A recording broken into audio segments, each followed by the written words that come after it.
में एक बार फिर से आपका स्वागत।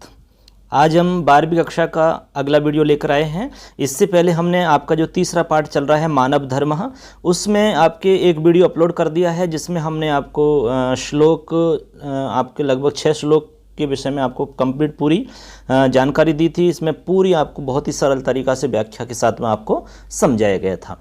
इससे पहले आपका जो अगला वीडियो था वो भी हमने अपलोड कर दिया था जिसमें आपको केवल परिचय दिया था पाठ के विषय में। चलिए आज हम स्टार्ट करते हैं बच्चों। इसमें जो अगला श्लोक रहेगा वो आपका श्लोक नंबर 7 रहेगा। तो इससे पहले हमने देखा था पहला, दूसरा, तीसरा, चौथा, 5वां और 6वां श्लोक, और अब इस एपिसोड में देखेंगे अगला श्लोक 7 नंबर। चलिए स्टार्ट करते हैं। चलिए दोस्तों, सबसे पहले तो हम इस श्लोक को बताते हैं आपको बोल करके, यानी कि उच्चारण किस प्रकार से किया जाएगा श्लोक का। आशा करते हैं कि आप भी धीरे धीरे श्लोक का उच्चारण करना सीख जाओगे, श्लोक को गाना सीख जाओगे, तो बहुत ही आनंद की अनुभूति आपको होगी। आनंद की अनुभूति आप प्राप्त कर सकते हैं यदि आप इसको अच्छे से मन से गाते हो। कहीं भी आप गुनगुनाते हो, रास्ते में चल रहे हो, खेत में घूम रहे हो, कहीं भी छत पर टहलते टहलते आप गुनगुनाइए, कितना आनंद मिलेगा। आप करिए, प्रयास करिए, फिर बताइए कमेंट करके आपको कैसा लग रहा है। चलिए सबसे पहले उच्चारण करते हैं हम, मेरे साथ आप भी बोलेंगे। वशे कृत्वेन्द्रिय ग्रामं संयम्य च मनस्तथा सर्वान् संसादयेदर्थान् अक्षिण्वन् योगतस्तनुम्। मतलब ये हुआ बच्चों, देखो सबसे पहले तो हम उच्चारण किया है इसका। अब इसमें जो कुछ शब्द आए ना नए नए, उनको जानेंगे। जैसे कि लिखा हुआ है वशे कृत्वेन्द्रिय ग्रामं संयम्य च मनस्तथा सर्वान् संसादयेदर्थान् क्षिण्वन् योगतस्तनुम्। ठीक है, मतलब क्या है, जैसे कि मान लो आपको इसमें एक शब्द दिख रहा है वशे, ठीक है, इसके बाद में कृत्वेन्द्रिय ग्रामम, तो इसमें क्या है बच्चों, इसमें एक शब्द है कृत्वा। जैसे यहाँ देख रहे हो आप कृत्वा, ठीक है ना, और आगे लिख रहा है इंद्रिय ग्रामम, ठीक है। तो कृत्वा में इंद्रिय ग्रामम जो शब्द है आपका वो इसमें जुड़ा हुआ है। तो इंद्रिय ग्रामम में ई आता है, इंद्रिय, ठीक है, इंद्रिय ग्रामम जो शब्द है। अब यहाँ पर आपकी संधि हो जाएगी दोस्तों। अब संधि कौन सी हो जाएगी, यहाँ पर आपकी कौन सी संधि हो जाएगी बच्चों, गुण संधि हो जाएगी, ठीक है। अवर्ण के बाद में ई है तो ए हो जाएगा, तो इसी नियम के तहत यहाँ पर गुण संधि हो जाती है। तब आपका जो ई है ये ए में बदलेगा तो बनेगा कृत्वेन्द्रिय ग्रामम संयम्य च मनस्तथा, ठीक है। और यहाँ पर आपके यहाँ तो विसर्ग संधि है ही, कोई दिक्कत वाली बात नहीं है, ठीक है ना। यहाँ आपका अनुस्वार हो ही रहा है, संयम्य, सर्वान या कोई है नहीं खास। अब देखो संसाधयेत अर्थान, संसाधयेत, ठीक है, संसाधयेत लिखा हुआ है ना, संसाधयेत, और आगे लिखना अर्थान, ठीक है। तो अर्थान और संसाधयेत है, तो आपका जो तय है, तय और आगे लिख रहा है अर्थान, ठीक है ना। तो आपको पता लग रहा है इसमें, देखो आपको लिख करके बताता हूँ मैं। तो आपको पहले थोड़ा सा ये कठिन शब्दों की संधि है तो उनको समझा देते हैं, फिर उसके बाद में हम अर्थ समझ लेंगे शब्दों के। जैसे लिखा हुआ है आपका संसाधयेत, ठीक है, जैसे कि संसाधयेत ऐसा लिख रहा है ना, संसाधयेत, और आगे लिखा हुआ अर्थान। तो आप ऐसे समझ लो, जगह थोड़ी कम है इसमें, अर्थान। तो अर्थान जैसे हम नीचे लिख देते हैं अर्थान ऐसे। अब आपको पता है कि इधर आगे स्वर आ रहा है और यहाँ पर आपका वर्ग का पहला अक्षर आ रहा है, तो यहाँ पर आपकी जो काम करेगी जस्ट संधि, ठीक है ना, जस्ट संधि काम कर जाएगी आपकी। जैसे कि अजंत बनता है, ठीक है ना, अच और अंत अजंत बन जाता है, वागीश बनता है, उसी प्रकार आपके यहाँ भी बन जाएगा, ठीक है। आगे आपका अर्थान के बाद में अक्षिण्वन, फिर योगतः स्तनुम, तो योगतः है तो विसर्ग हो जाएगा आपका योगतः में। तो ऐसे करके जो भी संधि आपके काम संधि कार्य हो सकता है वो आपको यहाँ बता दिया कि इससे क्या होगा कि बच्चों आपको संधि का जो ज्ञान है वो भी थोड़ा थोड़ा सा आपको रहेगा। यहाँ पर बीच में आपको बताएंगे तो थोड़ा आपको संधि के बारे में भी जानकारी मिलेगी। और अच्छे से आपको संधि के बारे में समझना है तो हमने अपने चैनल पर संधि से संबंधित वीडियो अपलोड कर दिए हैं। आपने नहीं देखे हैं तो आप ज़रूर देखें उनको, क्योंकि आपको संधि का ज्ञान सब जगह आवश्यक होगा। ठीक है। तो ये तो हो गया आपका, अब इसमें हमने उच्चारण किया। अब इसका हम देखेंगे अन्वय। ठीक है बच्चों, अन्वय हम देखेंगे। हालांकि किताब में आपके अन्वय दिया हुआ है, किताब की सहायता ले सकते हैं, किताब में आप देखेंगे, आपको हम अन्वय बता रहे हैं। देखिए अन्वय लिखा हुआ है, साफ साफ दिख रहा है आपके सामने अन्वय। इसी श्लोक में से अन्वय निकालेंगे हम। तो लिखा है इसमें अन्वय हो जाएगा इंद्रिय ग्रामम। ठीक है, ये आपका इंद्रिय ग्रामम हो जाएगा। इंद्रिय ग्रामम वशे कृत्वा, इंद्रिय ग्रामम वशे कृत्वा, फिर मनः, ठीक है ना, मनः, फिर च, फिर तथा, यानी हो जाएगा इंद्रिय ग्रामम वशे कृत्वा मनः च तथा संयम्य। ठीक है, एक लाइन ये हो जाती है यहाँ तक। इसके बाद में आपके आगे हो जाएगा इसी में संयम्य योगता, फिर हो जाएगा योगतः, फिर हो जाएगा तनुम, योगतः तनुम अक्षिण वन, फिर यहाँ लिख रहा है अक्षिण वन सर्वान, ठीक है, सर्वान अर्थान, ठीक है, और संसादयेत हो गया। अब एक साथ सुन लीजिए, आपका अन्वय हो जाएगा इंद्रिय ग्रामम वशे कृत्वा मनः च तथा संयम्य योगतः तनुम अक्षिणवन सर्वान अर्थान संसाधयेत। ये आपका अन्वय हो जाता है बच्चों।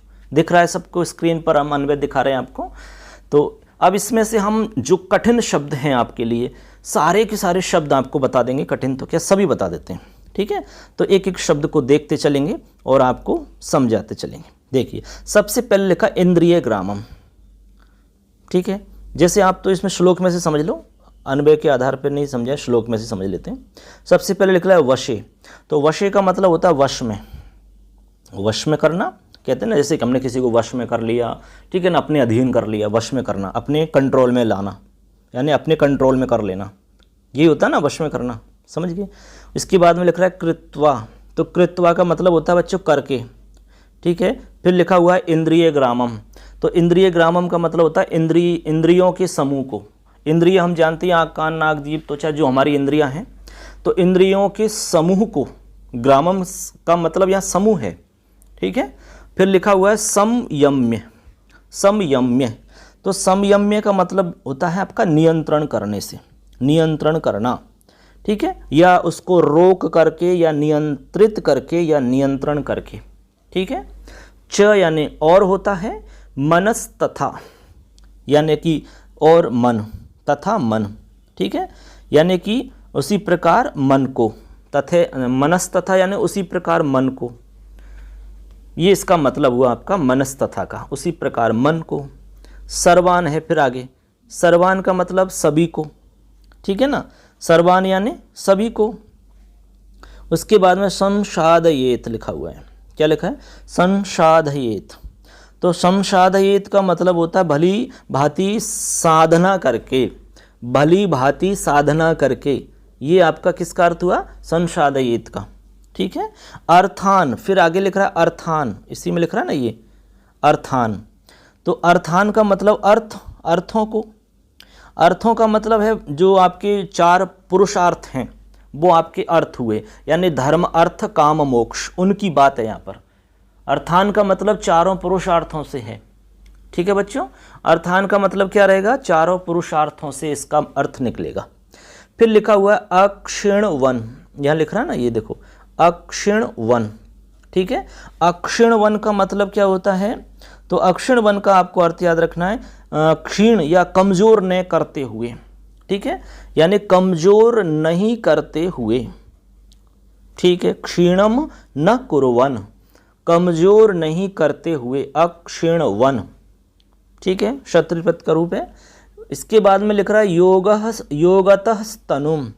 योगतः, तो इसमें एक तो है योगतः, योगतः। योगतः का मतलब होता है योग से, यानी योग मार्ग से। कहते हैं ना योग विद्या, जैसे योग प्राणायाम, तो वो एक योग विद्या है, एक योग का रास्ता, एक योग का मार्ग है। तो वो योग के माध्यम से। तनुम, फिर लिखा हुआ है लास्ट में तनुम। तनुम यानी होता है तनुम, तनुम का मतलब होता है शरीर को। तनु यानी शरीर होता है बच्चों। ठीक है, तो तनुम यानी शरीर को। तो ऐसे करके आपके कंप्लीट जितने भी शब्द हैं सबका अर्थ आपका हो चुका है। अब अन्वय भी हो चुका है, इसका वाचन भी कर लिया है। अब इसका अर्थ समझ लो आप, अन्वय के आधार पर ही अर्थ निकलता है इसका। तो अन्वय के आधार पे आप देख लीजिए, अन्वय की आप सहायता से आप अर्थ निकालेंगे और पुस्तक में आप अन्वय भी देख सकते हो। हालांकि हम स्क्रीन पे अन्वय भी दिखा रहे हैं, उसमें आप देखते चलेंगे और अर्थ समझिए। तो इसका अर्थ हो जाएगा इंद्रिय ग्राम, यानी इंद्रिय समूह को वश में करके, मन को नियंत्रित करके, योग मार्ग के द्वारा शरीर को सुखी रखते हुए, क्षीण होने से बचाते हुए सभी पुरुषार्थों की साधना करें। सभी पुरुषार्थों की साधना करें। सभी पुरुषार्थ मतलब धर्म, अर्थ, काम, मोक्ष। सभी पुरुषार्थों की क्या करें? साधना करें। कैसे करें? इंद्रिय समूह को वश में करके और मन को कंट्रोल करके, मन को नियंत्रित करके, मन पर नियंत्रण पा करके, योग मार्ग के माध्यम से, यानी योग विद्या के द्वारा, योग मार्ग के द्वारा शरीर को सुखी रखते हुए, क्षीण होने से बचाते हुए, यानी शरीर को सुखी भी रखना है और उसको नष्ट भी नहीं होने देना है। यदि नष्ट होगा तो आप क्या कर पाओगे? कुछ भी नहीं कर सकते ना आपका। इसीलिए कहते हैं कि सबसे पहली चीज़ है शरीर स्वस्थ हो। यदि आपका शरीर स्वस्थ है तो आप कुछ भी कर सकते हो। ठीक है। आपने एक पॉलिटिकल के अंदर आता है कि स्वस्थ शरीर में स्वस्थ मस्तिष्क का निवास होता है। अरस्तु जी के द्वारा ये बात कही गई है। तो ये बात बिल्कुल सटीक बात है। जब तक आपका शरीर स्वस्थ नहीं होगा तो आपका जो मस्तिष्क है वो कभी भी स्वस्थ नहीं हो सकता है। अब जब मस्तिष्क आपका स्वस्थ होगा तो काम करेगा, लेकिन मस्तिष्क कब स्वस्थ होगा? जब आपका शरीर स्वस्थ होगा। तो कुल मिलाकर के सीधा सा जो मूल आपका बिंदु है वो ये है कि आपका शरीर एकदम सही से स्वस्थ हो।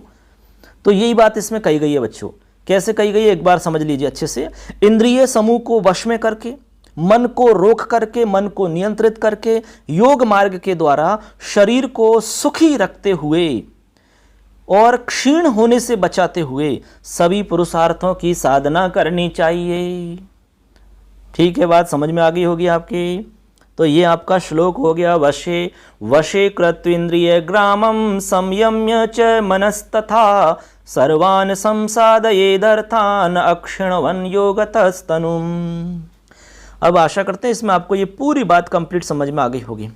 आपको कैसा लग रहा है वीडियो ये ज़रूर कमेंट करके आप बताएं। आपकी एक थोड़ी सी ये कमी हमें ज़रूर लगती है रोज़ के रोज़ कि आप वीडियो देखते हैं, बहुत अच्छी बात है, देखना चाहिए और सबको शेयर भी करिए आप। लेकिन चैनल को सब्सक्राइब नहीं कर रहे हैं, आप चैनल को सब्सक्राइब करें और कमेंट आप नहीं कर रहे हैं तो कमेंट करके हमें बताएं कि आपको जो मैटर कंटेंट उपलब्ध करवाया जा रहा है वो कैसा लग रहा है। उसी से हमें पता लगेगा कि हमें और क्या बदलाव करना चाहिए। चलिए दोस्तों, अगला श्लोक बहुत ही सुंदर है और बहुत ही अच्छा है।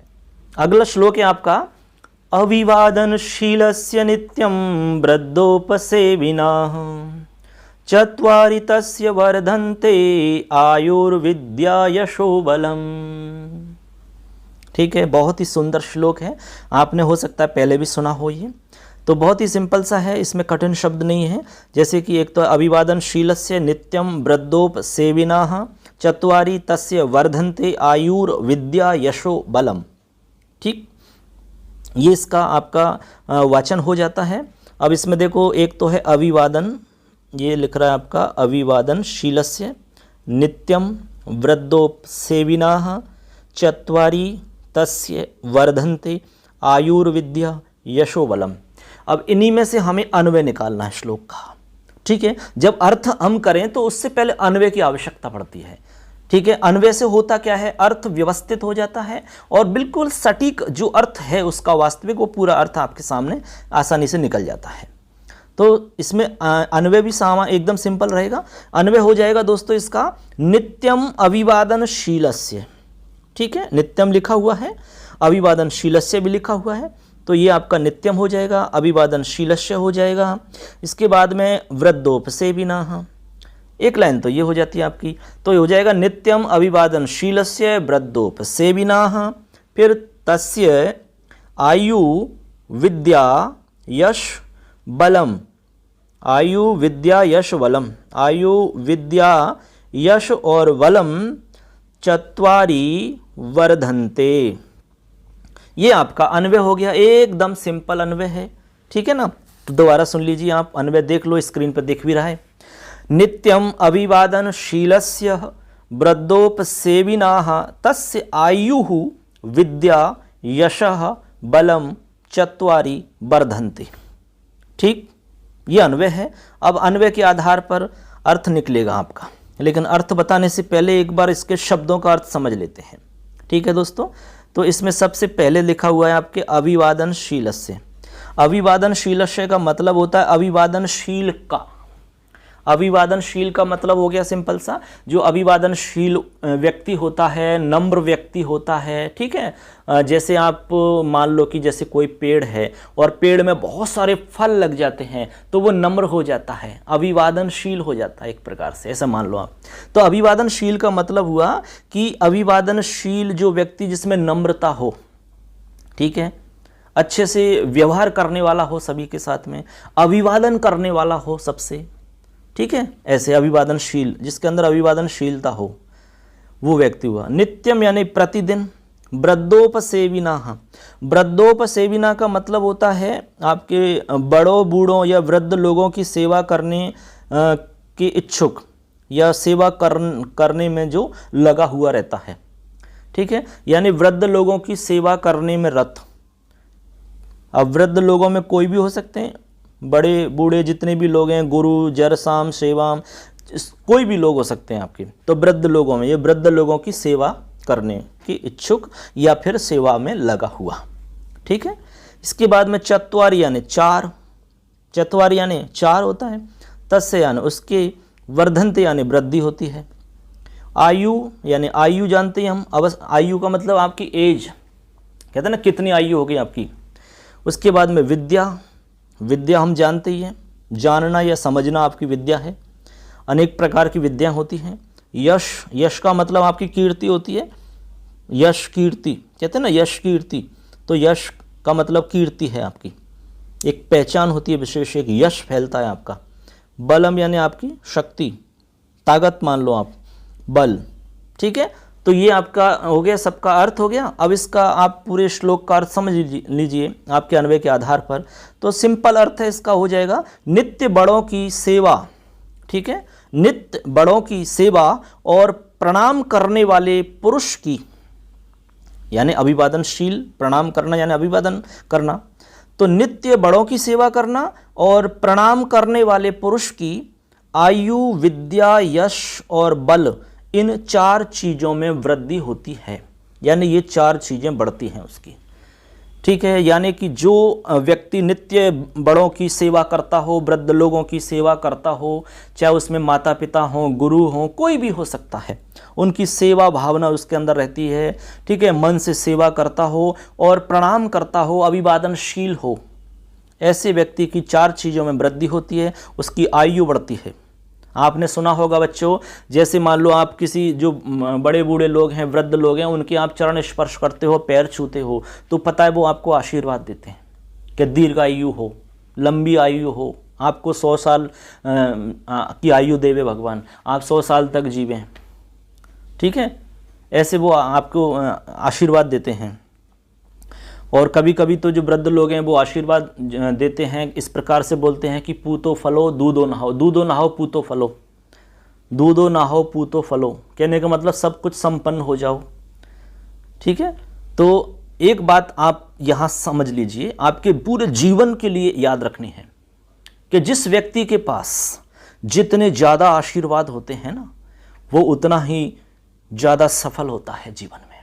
यदि जीवन में आप सफल होना चाहते हैं, बहुत आगे तक जाना चाहते हैं, कीर्ति और यश आपका हो, ऐसा आप चाहते हैं, तो आपके पास आशीर्वाद का खजाना हो, आशीर्वाद आपके पास ज़्यादा से ज़्यादा हो। और आशीर्वाद ऐसे ही नहीं मिलते हैं, सेवा करने से मिलते हैं। आशीर्वाद सेवा करने से, गुरु का आशीर्वाद चाहिए तो गुरु की सेवा करिए, ठीक है, ऐसे ही नहीं मिलता है। आपको ज्ञान चाहिए, ज्ञान रूपी आशीर्वाद चाहिए, विद्या रूपी आशीर्वाद चाहिए, तो वो आपको श्रद्धा से मिल सकता है, गुरु की सेवा से मिल सकता है, ऐसे नहीं मिलता, ठीक है। ज्ञान उसी को दिया जाता है जो पात्र होता है, तो पात्र बनना पड़ता है, ठीक है। इसके अलावा आयु बढ़ती है, विद्या बढ़ती है, आपकी ज्ञान बढ़ता है, आपकी समझदारी बढ़ती है, आपका अधिगम बढ़ता है, यश बढ़ता है आपका, और आप ताकतवर बनते हैं। जब ये सारी चीज़ बढ़ती है तो आप ताकतवर बनते हैं, आपका बल बढ़ता है। इसीलिए आयु और विद्या यशो बलम, ये सारी चीज़ बढ़ती हैं। यदि आप चाहते हो कि आपके अंदर आपकी आयु बढ़े, आप में विद्या बढ़े, आपका यश भी बढ़े और आप में बल आने ताकत भी बढ़े, तो आज से ही अभिवादनशील और वृद्ध लोगों की सेवा करना स्टार्ट करना चालू कर दो बच्चों। आज से ही वृद्ध लोगों की सेवा करना चालू कर दीजिए। अभिवादनशील बनना है आपको, प्रणाम करना, गुरुओं की हर बात को मानना, गुरुओं के बताए हुए रास्ते पर चलना, उनके मार्गदर्शन प्राप्त करना उनसे। ठीक है, ये सारी बातें हैं, बहुत सारी बातें हैं, लेकिन बहुत ज़्यादा लंबा वीडियो हो जाएगा, इसलिए ज़्यादा लंबा आपको नहीं बताएंगे। आप सब समझदार हैं, इतना आप समझ ही गए होंगे। फिर भी कोई भी आपको किसी भी प्रकार का प्रश्न है, आपकी किसी भी प्रकार की समस्या है, चाहे वो आपकी मानसिक प्रॉब्लम है, कोई भी आपकी प्रॉब्लम है, आपकी पढ़ाई से संबंधित कुछ भी आपकी समस्या है, तो आप कमेंट करके लिख दीजिए, हमें ज़रूर आपको उत्तर मिलेगा। चलिए अगले श्लोक की तरफ चलते हैं। तो ये तो हो गया आपका बहुत ही अच्छा श्लोक था। अभिवादनशीलस्य नित्यं वृद्धोपसेविनाः चत्वारि तस्य वर्धन्ते आयुर्विद्या यशो बलम। चलिए आगे चलते हैं, अगला श्लोक। चलिए बच्चों, इसके बाद में अगले श्लोक की तरफ चलते हैं। इसके बाद में जो श्लोक है वो भी बहुत अच्छा श्लोक है। हर श्लोक में आपके लिए जीवन का बहुत बड़ा सारांश छुपा हुआ है, इसलिए हर श्लोक को आपको अच्छे से समझना है और सुनना है और गाना सीखना है, जिससे कि आप गुनगुनाते रहिए, जहाँ भी रहो वहाँ गुनगुनाते चलिए आप, और आनंदित होते रहिए, आनंद की अनुभूति प्राप्त करिए। चलिए मेरे साथ गुनगुनाएंगे आप, जैसे मैं बोलूँगा आप भी वैसे बोलने का प्रयास करेंगे। अहिंसैव भूतानां कार्यं श्रेयोनुशासनम् वाक्चैव मधुराश्लक्ष्णा प्रयोज्या धर्ममिच्छिता। अहिंसैव भूतानां कार्यं श्रेयोनुशासनं वाक्चैव मधुराश्लक्ष्णा प्रयोज्या धर्ममिच्छिता। ठीक है, तो ये आपके हो गया, इसमें ज़्यादा कोई खास बात नहीं है। जैसे अहिंसैव भूतानां कार्यं श्रेयोनुशासनं वाक्चैव मधुराश्लक्ष्णा प्रयोज्या धर्ममिच्छिता। ठीक है, ये हो गया आपके। अब इसमें ये तो हो गया उच्चारण, अब इसमें हम अन्वय की बात करते हैं। तो अन्वय इसका हम आपको बताते हैं। देखिए दोस्तों, अन्वय आपको दिख रहा है, तो अन्वय हो जाएगा सीधा सा कि भूतानाम अनुशासनम अहिंसया एव कार्य श्रेयः। दोबारा सुन लो, भूतानाम अनुशासनम अहिंसया एव कार्य श्रेयः धर्ममिच्छिता मधुराश्लक्ष्णा च वाक एव प्रयोज्या। ठीक है, प्रयोज्या। तो ये आपका क्या हुआ, अन्वय हो गया। ठीक, अब इसके आधार पर हम अर्थ निकालेंगे इसका। उससे पहले आपको शब्दों का अर्थ बताते हैं। तो सबसे पहले इसमें जो आपके अर्थ है आपको देखिए, लिखा हुआ है अहिंसैव, अहिंसा और एव, यानी इसमें एक शब्द तो अहिंसा है, ऐसे अहिंसा और आगे लिखा हो एव। अब अहिंसा प्लस एव है, तो यहाँ पर क्या हो जाएगा दोस्तों, यहाँ पर वृद्धि संधि हो जाएगी। ठीक है, यहाँ पर आपकी वृद्धि संधि हो जाती है। तो अहिंसैव हो गया, अहिंसैव बन गया। तो अहिंसैव का मतलब होता है, देखो हिंसा हम जानते ही हैं, अब हिंसा का विपरीत है ये, यानी हिंसा का उल्टा अहिंसैव हो गया। तो अर्थ हो जाएगा बिना हिंसा के ही। क्या अर्थ हुआ बच्चों, बिना हिंसा के ही।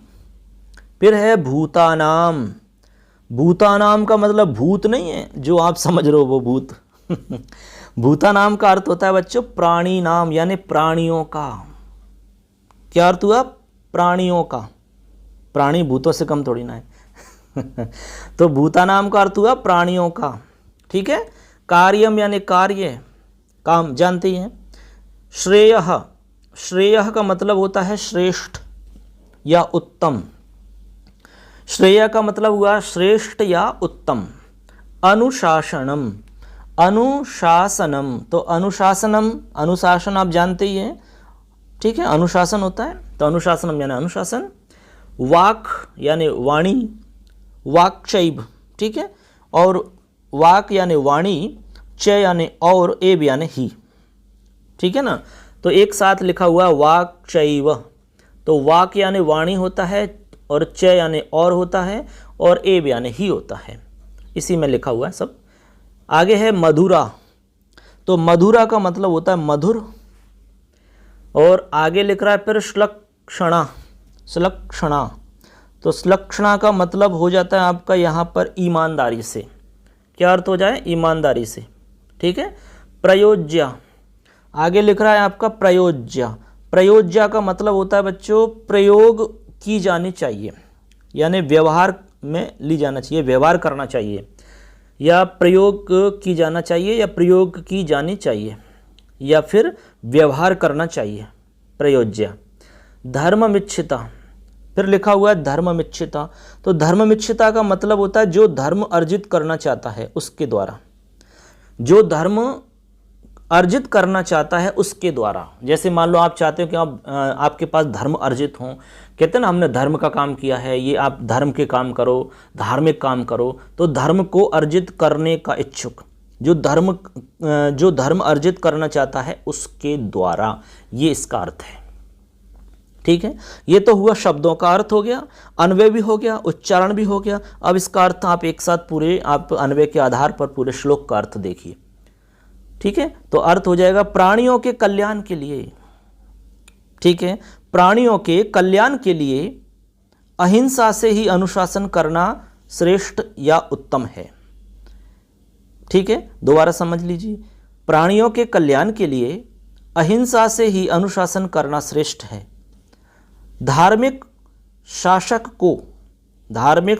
को या फिर जो धर्म अर्जित करना चाहता है उसको मीठे और विनम्र वचनों का प्रयोग करना चाहिए, उसको मीठे और विनम्र वचनों का प्रयोग करना चाहिए। किसको करना चाहिए? धार्मिक शासक को या फिर जो धर्म अर्जित करना चाहता है ऐसे व्यक्ति को मीठे और विनम्र वचनों का प्रयोग करना चाहिए। पुनः एक बार समझ लीजिए कि प्राणियों के कल्याण के लिए अहिंसा से ही अनुशासन करना चाहिए, कभी भी हिंसा नहीं करनी चाहिए।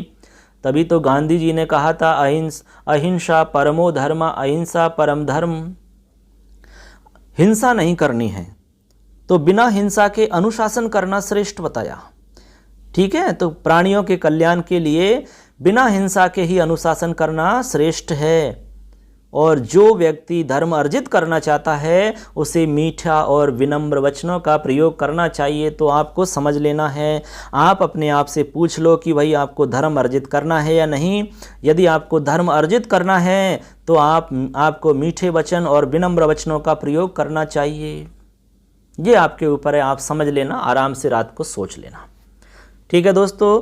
तो ये अच्छा आपको अच्छे से समझ में आ गया होगा। श्लोक कंप्लीट आपको अर्थ बता दिया है, पूरा सब कुछ कंप्लीट हो गया है।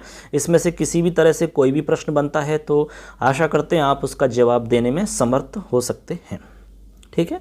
चलिए अगले श्लोक की तरफ चलिए दोस्तों, अगला श्लोक बताते हैं। बहुत ही सुंदर है, बहुत सुंदर, बहुत ही सुंदर श्लोक है आपका अगला, ठीक है। पहले से आपने सुना होगा, तो सबसे पहले तो उच्चारण करेंगे आप, मेरे साथ बोलेंगे आप, उच्चारण करेंगे और आनंद लेंगे आप बोलने का, ठीक है। जैसे मैं बोलूँगा वैसे आप भी बोलेंगे। यत्र नार्यस्तु पूज्यन्ते रमन्ते तत्र देवताः, यत्रैतास्तु न पूज्यन्ते सर्वास्तत्र फलः क्रियाः, ठीक है। तो आप भी बोलने का प्रयास करेंगे, ऐसे आप भी बोलेंगे। लिखा हुआ है यत्र नार्यस्तु पूज्यन्ते रमन्ते तत्र देवताः, यत्रैतास्तु न पूज्यन्ते सर्वास्तत्र फलः क्रियाः, ठीक है। तो हो गया आपका श्लोक, बहुत ही अच्छा है। बोलिए, गुनगुनाइए। यत्र नार्यस्तु पूज्यन्ते रमन्ते तत्र देवताः, यत्रैतास्तु न पूज्यन्ते सर्वास्तत्र फलः क्रियाः। अब देखो इसका अन्वय निकालते हैं हम, श्लोक का अन्वय इसलिए निकालते हैं क्योंकि इसका अर्थ तभी निकलेगा। तो सबसे पहले आपको अन्वय बता रहे हैं, देखिए स्क्रीन पर अन्वय दिख रहा है, ठीक है। अब इसका अन्वय है, इसमें से ही निकला हुआ है, देखिए अन्वय क्या होगा इसका बच्चों। तो अन्वय हो जाएगा इसका, बहुत ही सिंपल है एकदम। यत्र तु नार्य पूज्यन्ते तत्र देवताः रमन्ते, यत्र एताः तु न पूज्यन्ते तत्र सर्वाः क्रियाः अफलाः भवन्ति। ये अन्वय हो गया आपका, ठीक है। श्लोक में से ही सब कुछ जो भी लिखा हुआ है उसको हमने व्यवस्थित जमाया है बस। पहले भी बताया अन्वय दो प्रकार से होता है, एक खंडान्वय होता है, एक दंडान्वय होता है। बस एक दंड के रूप में, एक बड़े पंक्ति या वाक्य के रूप में उसको व्यवस्थित कर देते हैं, अन्वय हो जाता है। पुनः सुन लो एक बार और समझ लो, अन्वय सुन लीजिए। यत्र तु नार्यः पूज्यन्ते तत्र देवताः रमन्ते, यत्र एताः तु न पूज्यन्ते तत्र सर्वाः क्रियाः अफलाः भवन्ति। ठीक है, तो मतलब समझ में आ गया होगा आपके, कुछ कुछ आपको समझ में आ रहा होगा। प्रतिदिन उसको सुनते हैं, पूरा आप देखते हैं तो जरूर समझ में आ जाएगा, ये निश्चित मान लीजिए आप। ठीक है, क्योंकि कहते हैं कि प्रयास करने से हर काम संभव बन सकता है, चाहे कितना भी कठिन हो। इसलिए कोशिश करते रहना है। कहते हैं कि कोशिशें इंसान को नाकाम कर सकती नहीं, मंजिलें ना भी मिले तो फासले घट जाते हैं, मंजिलें ना भी मिले तो फासले घट जाते हैं। कोशिश करो बस, कोशिश करने वालों की कभी हार नहीं होती, लहरों से डरने वालों की नौका पार नहीं होती। समझे ना? बस आप तो समझदार हो ही बच्चों, तो बस आगे और समझिए इसमें क्या बताया है। देखिए बहुत ही अच्छी बात बताई गई है। तो अन्वय हो गया इसमें। अब पहले तो हम इसके शब्दों के बारे में देख लेते हैं। तो शब्दों में देखिए आपके लिखा हुआ है यत्र। ठीक है, यत्र यानी जहाँ, मान लो यत्र यानी जहाँ। ठीक है, यत्र, या फिर ऐसा मान लो कि यस्मिन देश या समाज, यानी जिस देश या समाज में। यत्र यानी जहाँ या जिस देश या समाज में, ऐसा अर्थ आप ले सकते हैं। या तो आप कहेंगे कि जहाँ पर, या फिर कह सकते हैं कि जिस देश में, या फिर कह सकते हो जिस समाज में, या जिस घर में, जिस परिवार में, ऐसा अर्थ ले सकते हो यत्र का। नार्यस्तु, नार्यस्तु का यहाँ मतलब हो जाएगा नार्यः। ठीक है, एक तो है इसमें नार्यः और तुहु, तो नार्यस्तु का एक साथ अर्थ हो गया नारियों की, जो नारियां हैं, स्त्रियां। ठीक है ना, नार्यः यानी स्त्रियां, या नारियां स्त्रियां, एक ही बात हुई। पूज्यन्ते यानी पूजा होती है। ठीक है, पूजा होती है, ये इसका मतलब है पूज्यन्ते। ठीक है, पूज्यते, ये आपका पूज्यन्ते हो गया, पूजा करना, समझ ही गए आप। रमन्ते यानी रमन करना। ठीक है, रमन्ते का मतलब क्या होता है? रमन करना, यानी रमन का मतलब यहाँ प्रसन्न होने से है, ऐसा मान लो आप। रमन का मतलब प्रसन्न होने से है, प्रसन्न होना, ऐसा मान लीजिए। और तत्र यानी हमने बताया, तत्र यानी वहाँ, तत्र यानी वहाँ पर, और यत्र यानी जहाँ। देवता यानी देवता, जानते ही हैं।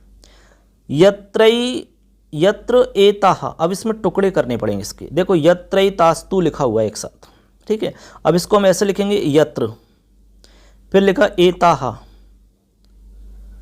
यत्र और एताः। ठीक है, यत्र और एता लिखा हुआ है। अब इन सब इसको जोड़ते हैं तब बनेगा यत्रैता, यत्रैतास्तु, ऐसे बनेगा। फिर आगे तू लिखा हुआ है ऐसे, यत्र एताः और तू, सबको जोड़ेंगे तो यत्रैतास्तु, ऐसा बन जाएगा। अब यत्र और एता है, तो यहाँ पर कौन सी संधि होगी बच्चों बताइए? करेक्ट है, बिल्कुल, यहाँ पर वृद्धि संधि हो जाएगी दोस्तों। ठीक है ना, वृद्धि संधि हो जाएगी आपकी, तो एक की जगह ऐ हो जाएगा, तो आपकी दो मात्रा दिख गई, यत्रैतास्तु। अब यहाँ विसर्ग है तो इसको विसर्ग संधि हो जाएगी, तो विसर्ग से बन जाएगा यत्रैतास्तु न पूज्यन्ते, तो यहाँ पूज्यन्ते। तो यत्रैतास्तु का मतलब यत्र यानी आपको पहले ही बताया था जहाँ पर, एता यानी इनकी, कौन की? स्त्रियों की, नारियों की। ठीक है, पूज्यन्ते यानी इनकी पूजा नहीं होती है। तत्र सर्वा यानी सभी, तत्र यानी वहाँ पर, अफलः क्रिया यानी वहाँ पर सारी अफल हो जाती हैं। क्या? क्रिया यानी क्रियाएं। ठीक है, तो ये आपका मतलब हो जाता है। तो ये आपके जितने भी शब्द हैं उनका अर्थ आपको बता दिया गया है। अब इसमें आपको पूरे श्लोक का अर्थ निकालते हैं हम, इसका क्या निकलता है। देखिए, इसका अर्थ हो जाएगा कि जहाँ पर या जिस समाज में या जिस देश में या जिस परिवार में स्त्रियों का सम्मान होता है या स्त्रियों की पूजा होती है। दोस्तों, यह पूजा करने का मतलब वो नहीं है जो आप समझ रहे हैं, नहीं नहीं नहीं। पूजा करने से मतलब है यहाँ पर कि जहाँ पर जिस समाज में या जिस कुल में या जिस देश में या जिस स्थान पर स्त्रियों का सम्मान होता है या उनकी पूजा होती है, उस कुल से देवता प्रसन्न होते हैं या वहाँ पर देवता रमन करते हैं, देवता प्रसन्न होते हैं उससे। और जहाँ पर स्त्रियों का अपमान होता है वहाँ सभी कर्म निष्फल हो जाते हैं, सभी क्रियाएं निष्फल हो जाती हैं, कोई भी क्रिया सफल नहीं होती है वहाँ पर। तो आप समझ गए होंगे बात, कितनी बड़ी बात है यहाँ पर। यानी कि जहाँ पर स्त्रियों का सम्मान होता है, जहाँ पर स्त्रियों की पूजा की जाती है, चाहे वो घर हो सकता है, चाहे वो समाज हो सकता है, चाहे वो कुल हो सकता है, चाहे वो देश हो सकता है, कुछ भी आप ले सकते हैं अर्थ। तो वहाँ पर देवता रमन करते हैं, देवता वहाँ प्रसन्न रहते हैं। और जहाँ पर स्त्रियों का अपमान होता है, जहाँ स्त्रियों का सम्मान नहीं किया जाता है, उनको अपमानित किया जाता है, ऐसे समाज में, ऐसे देश में, ऐसे परिवार में, ऐसे घर में सारी क्रियाएं असफल हो जाती हैं। जो भी आप कर्म करोगे, चाहे कितने भी अच्छे अच्छे कर्म करो, वो सब के सब निष्फल हो जाएंगे। तो कितनी बड़ी बात है, आप समझ गए होंगे। अच्छे से गौर करना इस बात पर, ठीक है। तो ये आपको समझ में आ गया होगा, पुनः सुन लीजिए, फिर अगला श्लोक बताएंगे। यत्र नार्यस्तु पूज्यन्ते रमन्ते तत्र देवताः। चलिए दोस्तों, अगला श्लोक है। अगला श्लोक भी बहुत अच्छा है, इसमें भी बहुत ही सुंदर बात बताई गई है। तो सबसे पहला तो वही काम, सबसे पहले तो उच्चारण करना है। अब आप इतने सारे श्लोकों को उच्चारण बार बार सुनोगे तो निश्चित मानिए आप सीख ही जाओगे उच्चारण करना। हाँ, कोशिश करोगे तो निश्चित सीख जाओगे। चलिए उच्चारण करते हैं। सबसे पहले तो विषादप्यमृतं ग्राह्यं बालादपि सुभाषितम् अमित्रादपि सद्वृत्तं मेध्यादपि कांचनम। ठीक है, पुनः सुन लीजिए एक बार। विषादप्यमृतं ग्राह्यं बालादपि सुभाषितम् अमित्रादपि सद्वृत्तं मेध्यादपि कांचनम। मतलब सीधा सा हो गया, लिखा हुआ है विषादप्यमृतं ग्राह्यं बालादपि सुभाषितम् अमित्रादपि सद्वृत्तं मेध्यादपि कांचनम। ठीक है, अब इसमें सबसे पहला तो हमारा हो गया उच्चारण। अब अन्वय की तरफ चलते हैं। अन्वय देखेंगे इसका हम पहले तो, क्योंकि अर्थ उसी से निकलेगा हमारा। तो अन्वय बहुत ही, तो अब देखिए आप इसमें अन्वय देखते हैं। आपके अन्वय हो जाएगा बच्चों, विषाद अपि अमृतम ग्राह्यम। हो गया, लिखा हुआ है ना स्टार्टिंग में, विषाद अपि अमृतम ग्राह्यम। तो विषाद अपि अमृतम ग्राह्यम तो बिल्कुल सिंपल है, जैसा इसमें लिख रहा है वैसा का वैसा हो जाएगा। जैसे विषाद अपि अमृतम ग्राह्यम, जैसा लिख रहा है वैसा का वैसा हो जाएगा। हाँ, कई बार बिल्कुल सीधा सीधा जैसा सिंपल है वैसा का वैसा वही अन्वय हो जाता है और वही अर्थ निकल जाता है। तो विषादपि अमृतम ग्राह्यम। आगे लिख रहा है वालादपि, तो यहाँ लिखा वालादपि है, तो बालादपि सुभाषितम, सुभाषितम हो जाएगा। इसके बाद में अमित्रादपि सद्वृत्तम, फिर हो जाएगा अमेध्यात, अमेध्यात, फिर हो जाएगा अपि और हो जाएगा कांचनम। बस जैसा लिख रहा है सेम वैसा का वैसा, सेम टू सेम आपको लिख देना है। एक दो लाइन की जगह एक लाइन बना देना है आपको, बस वो आपका अन्वय हो जाएगा। ठीक है, अब इसमें आपको देखो कुछ संधि काम हुआ है, इसमें संधि का कार्य हुआ है। जैसे विषात अपि लिख रहा है, विषात अपि, तो जैसे आपको लिखा हुआ है विषात और आगे लिख रहा है अपि। ठीक है, अब विषात और अपि है तो यहाँ पर आपकी संधि हो जाएगी दोस्तों जस्त्व संधि। जैसे हमने कहा ना वागीश, ऐसे। तो यहाँ पर आपका तीसरा रूप हो जाएगा तय का, त थ द हो जाएगा। ठीक है, ऐसे हो जाएगा। ऐसे ही आपका बालाद अपि, तो बालात है यहाँ पर, क्या है बालात, तो बालात में जो तय है उसका भी दय हो जाएगा, तो वहाँ भी जस्त्व संधि हो गई। ठीक है ना, ऐसे आपके संधि कार्य आपको देखते रहने हैं। अब इनका अर्थ देख लो एक बार, सिंपल सा है, कोई दिक्कत नहीं है इसमें ज़्यादा। लिखा हुआ है सबसे पहले विषादप्यमृतम, तो विषाद अपि अमृतम 3 शब्द हैं, तीनों को मिलाया है तब जाके आपका ये वाला शब्द बना है पहला, ये वाला विषाद अप। तो इसका टोटल विषाद अपि अमृतम ऐसा अर्थ हुआ, टोटल 3 शब्द हैं इसमें, तो अर्थ हो जाएगा विष में भी अमृत ढूंढना चाहिए। विषाद यानी विष से भी अमृत ढूंढ लेना चाहिए, ये मतलब है इसका, ठीक है ना।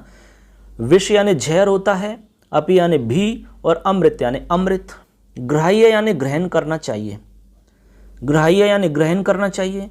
फिर लिखा हुआ बालादपि, बालादपि का मतलब बाला, बाला का मतलब बालक से है, यानी बालक से भी, ठीक है। सुभाषितम यानी सुंदर वाणी या सुंदर वचन, सुभाषित का मतलब सुंदर वचन या सुवाणी, ठीक है, सुंदर वचन या सुवाणी हो जाएगा।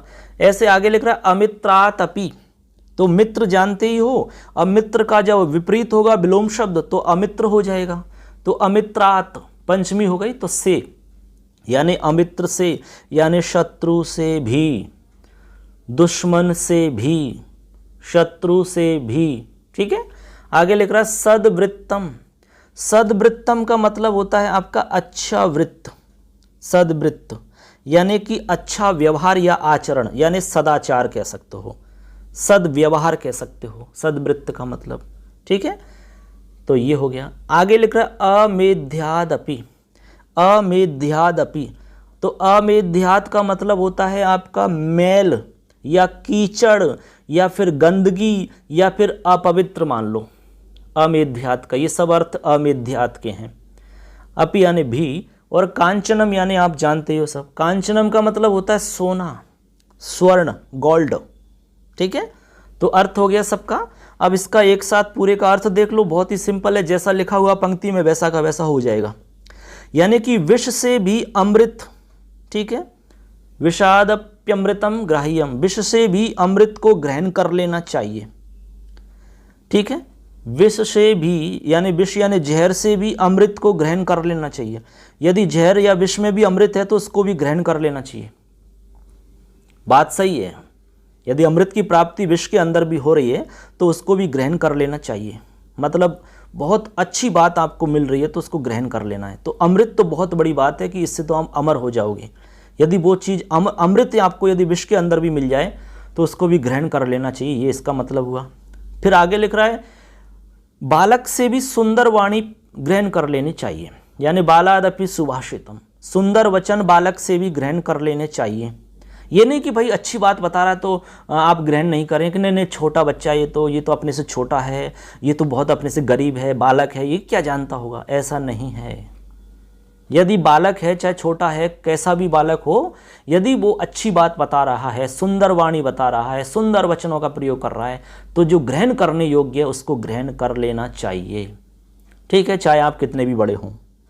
जहाँ से भी अच्छी बातें मिलें, सुंदर वचन मिलें, वो ग्रहण कर लेने चाहिए।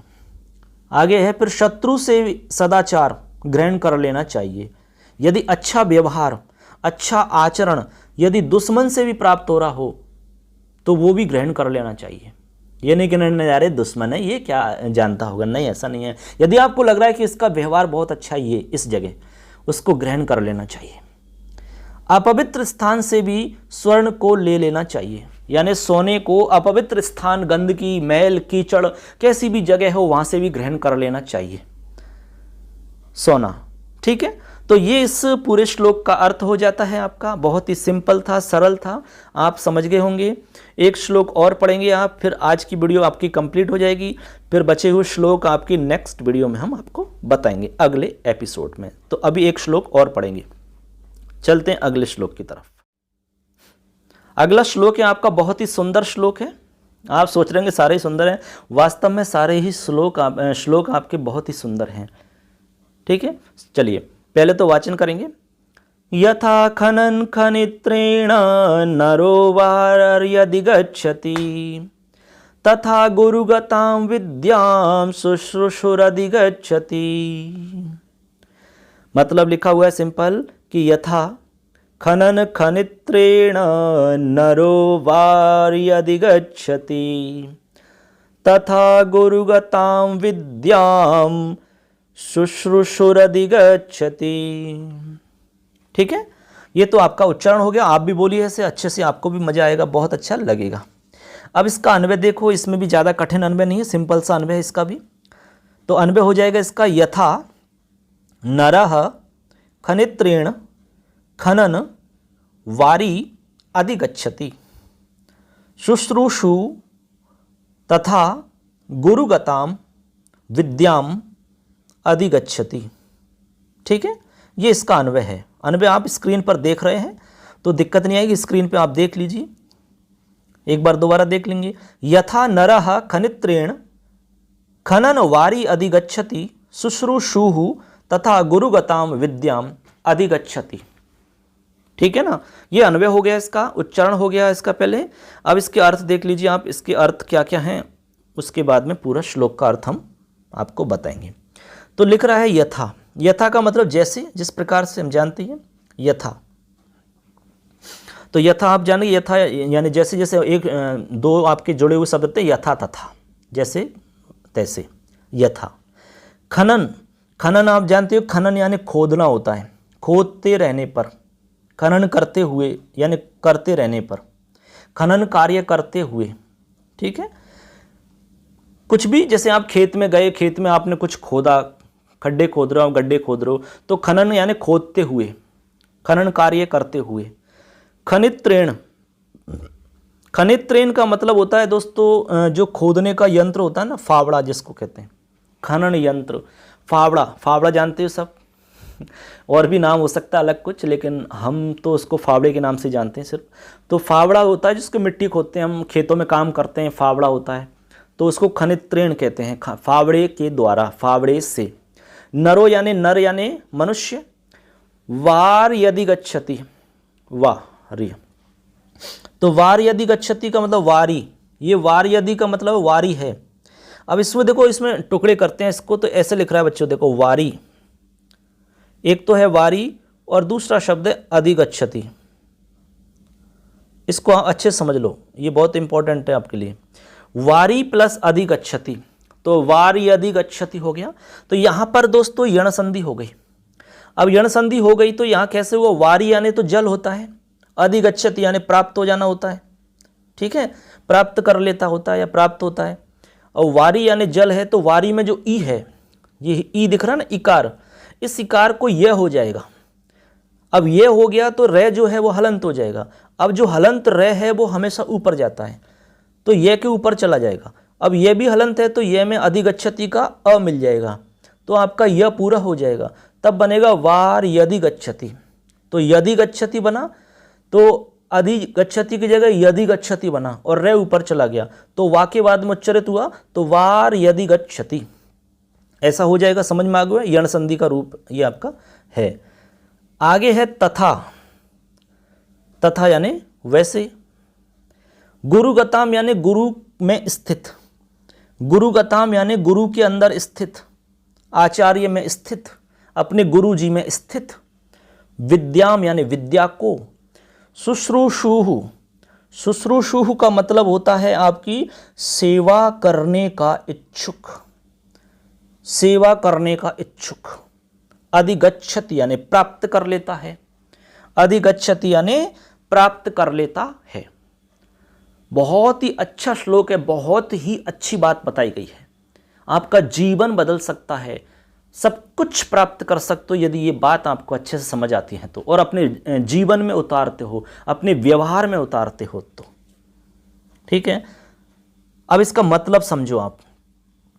इसका मतलब हुआ बच्चों कि जिस प्रकार फावड़े से जमीन को खोदता हुआ कोई भी मनुष्य जल को प्राप्त कर लेता है, ठीक है, जिस प्रकार फावड़े के द्वारा जमीन को खोदता हुआ या मिट्टी को खोदता हुआ कोई भी मनुष्य जल को प्राप्त कर लेता है, उसी प्रकार गुरु की सेवा करता हुआ शिष्य या छात्र या स्टूडेंट गुरु के पास रहने वाली विद्या को पा लेता है, प्राप्त कर लेता है। मतलब सीधा सा ये हुआ बच्चों कि जिस प्रकार हम मिट्टी को खोदते हैं फावड़े से, तो खोदते जाते हैं, तो एक समय ऐसा आता है कि उसमें से पानी निकल आता है। ठीक है, यानी कि मिट्टी को खनन करते हुए खोदते हुए जल को प्राप्त कर लेते हैं, उसके अंदर जल को प्राप्त कर सकते हैं। उसी प्रकार गुरु की सेवा करने से बार बार गुरु की सेवा कर रहे हैं, लगातार तो गुरु के अंदर स्थित जो ज्ञान है उसको हम प्राप्त कर सकते हैं। गुरु ज्ञान उसी को देता है जो पात्र होता है, तो हमें पात्र बनना पड़ता है पहले। कुपात्र को कभी भी ज्ञान नहीं दिया जाता। अब गुरु की नज़रों में यदि आप पात्र हो तो निश्चित रूप से गुरु आपको सारा ज्ञान दे देगा, जो भी उसके पास है सारा ज्ञान उसको उड़ेल देगा, लेकिन पहले पात्र बनना पड़ेगा बच्चों। इसलिए गुरु में श्रद्धा रखनी है, गुरु की बातों को मानना है, गुरु से मार्गदर्शन प्राप्त करना है, क्योंकि दुनिया में सिर्फ 2 ही ऐसे व्यक्ति हैं।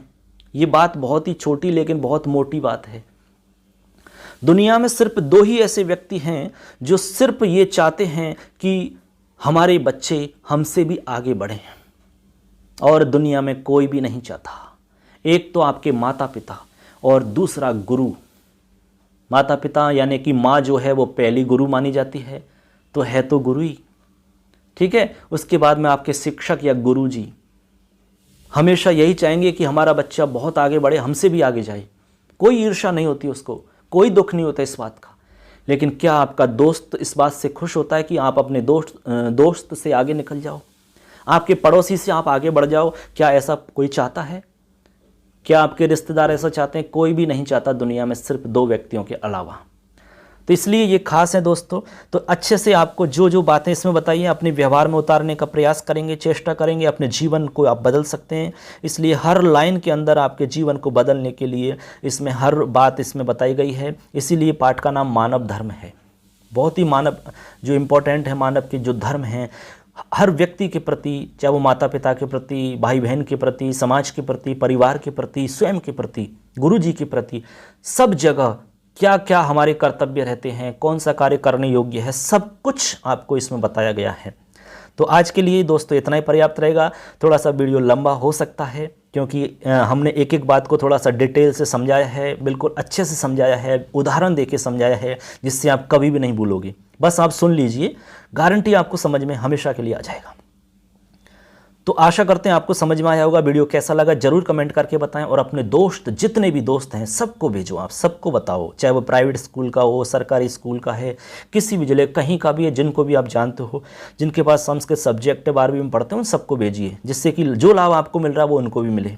ठीक है दोस्तों, मिलते हैं पुनः अगली वीडियो में, फिर आपसे मुलाकात करेंगे। अब अगले एपिसोड में फिर मिलेंगे आपको। इस पार्ट के अंदर एक अगला जो वीडियो रहेगा वो लास्ट वीडियो रहेगा। ठीक है दोस्तों, धन्यवाद। फिर मिलते हैं, अच्छे से सुनते रहिए। थैंक्स।